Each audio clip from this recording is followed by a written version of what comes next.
Hey everybody, welcome back to my channel. Today we are going to be making this yarn feather craft. And in this video, I'm going to show you how to make several different types of these feathers, because through experiment, I came up with different ways. So the first thing I did was I found a little board to clip this to, because the first time I did it, I was just using the yarn and just like placing it on the surface I was working and then working from there. And I felt it kind of hurt my wrist. Like if you have carpal tunnel, it'll really flare that up. I feel so old saying that, but that's what will happen. So I found it works a lot easier and faster to pin it to something. And I just use these little paper clips. What are these called? Paper clamps.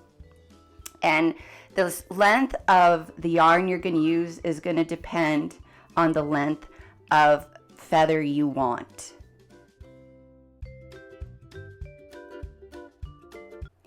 And also the length of the feather's width, not the length, the width of the feather. The length of that string, it's going to depend also again on how wide you want that feather to be. And just for demonstration purposes, I used a longer string so you could see what I was doing. But on average, for the rest of the feathers that I made, I used about like 6-inch string.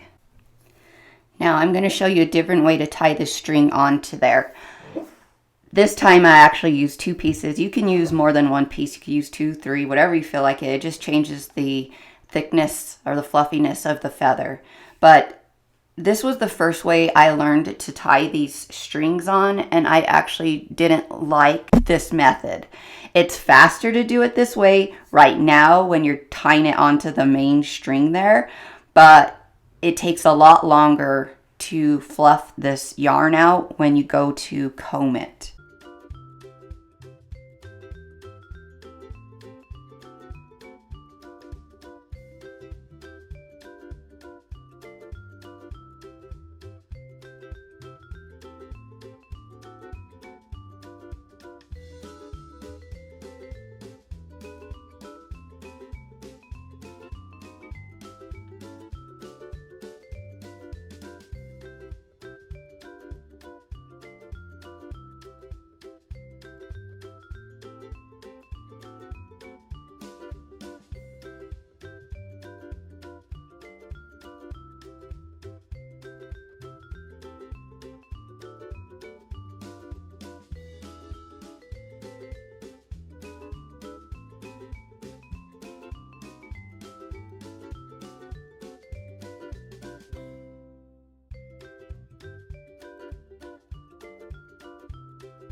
If you see here, when you do the 1 string at a time, it like alternates the feather from like a step down position to where when you do the fast tie across, you're getting a straight line across right away both sides. But like I said, this is kind of a pain when you do it this way, because then you have to hold on to the other side, because if you don't, as you're brushing it, it'll pull itself off. And that becomes extremely frustrating when you're trying to fluff out this yarn.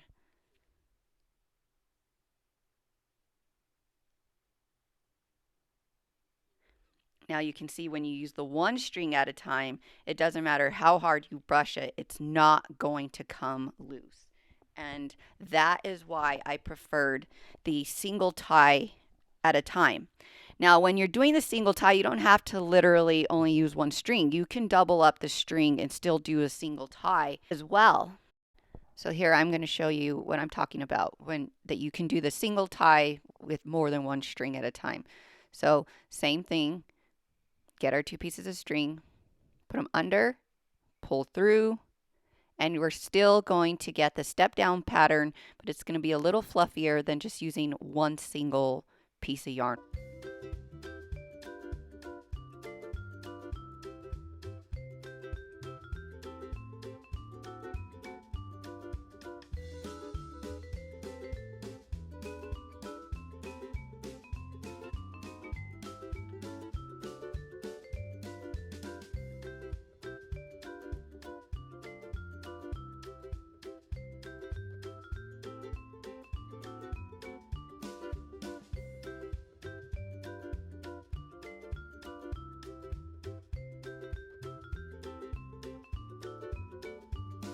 So here you can see the difference between using a single piece of yarn versus two pieces or three pieces when you're tying it onto the main body of the string.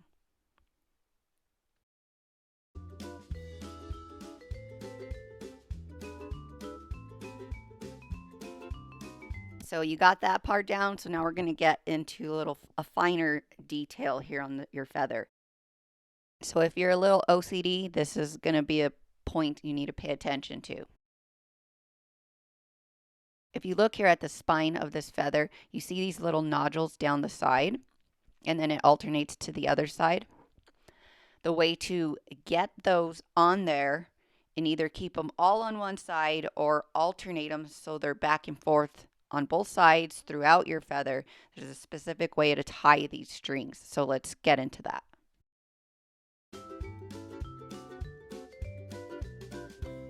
And the key to this is to get your piece of yarn, and in order to get the nodules all on one side, you have to keep feeding that piece of yarn either to the left or to the right.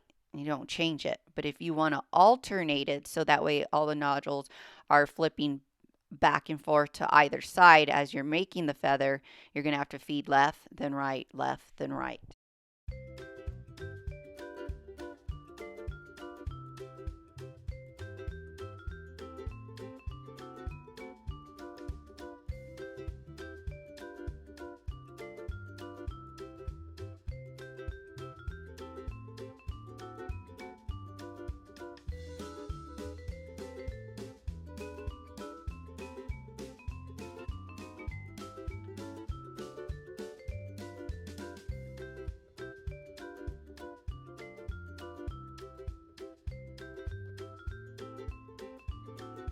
Here you can see the top part, we fed it all one direction. Then the second part here, we fed it all the other direction.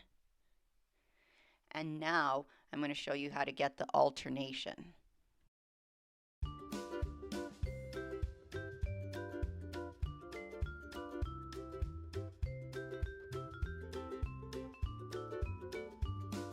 So here we have it. You go left, then right, left, then right, and it's going to create that little nodule on either side of the feather spine. But just remember, this really doesn't matter if you don't care. If you don't care about where this little nodule ends up, then just start tying those pieces of string on there and have a blast. If you're a little OCD, this is probably something you'll pay attention to.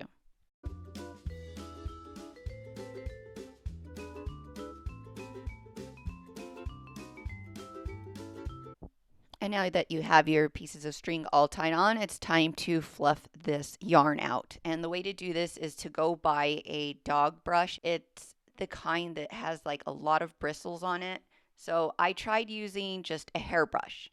And so I'll show you the difference between using that dog brush and just a regular hairbrush. Now you can accomplish this, but it comes out slightly different. It comes out like a little more wavy because it really pulls those strands apart. So you're not going to get that like real fluffy end. Do you see this? How it's very wavy? It pulls the strands apart, where this is very fluffy. So I also tried a different method, and you can just literally pull each strand apart. Now this takes some time and patience, but like if you're just watching TV or something, yeah, you could just sit there and pull those strands apart.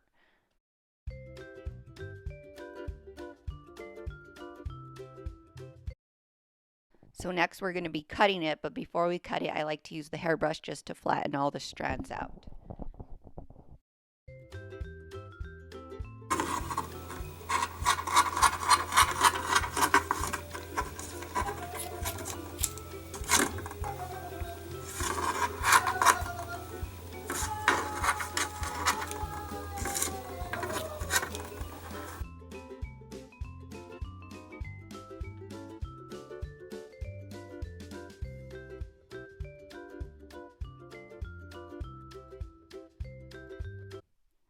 So now we're going to just unclip those two strands from the bottom of from the board, and then we're going to tie each strand to one of the sides, and that's just to prevent any of those strings from pulling directly off of the main part of the string or the spine of the feather.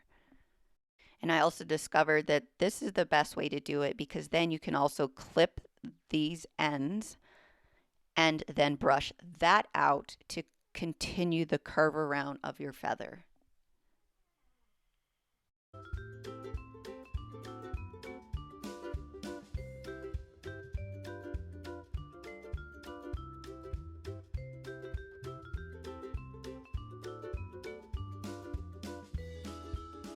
So now we're going to try a different gauge of yarn and string.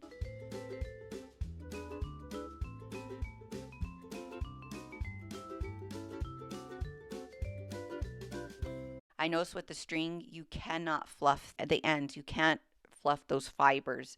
So you can make them and they look really cool and they're a little different looking, but just know that you're not going to be able to fluff the ends of that feather.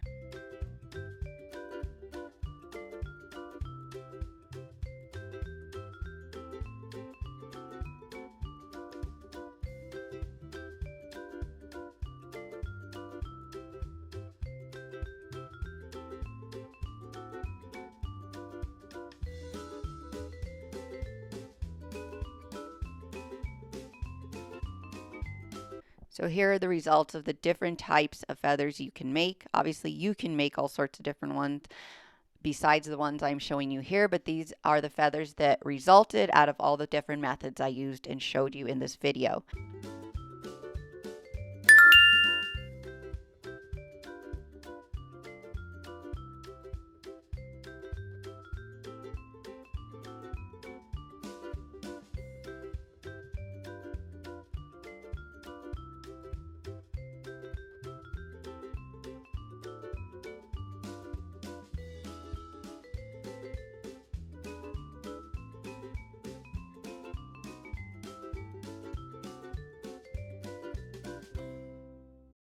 So now we're also going to get these feathers and tie them onto a plant holder that I got from the Dollar Tree.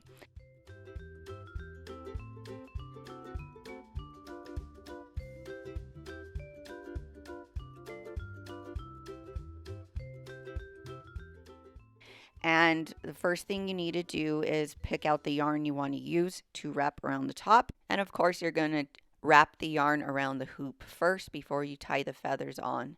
And the first time I made it, I used fishing line, but I didn't like the way that actually ended up looking. So I went back and tied the first layers with yarn, and then the layer under there, the second layer of feathers, I tied with fishing line, and then the third as well used fishing line.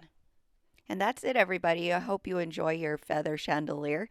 And thanks for tuning in for another episode of Spanish Gold. And don't forget to like, share, and subscribe, people. Have a good afternoon, everybody.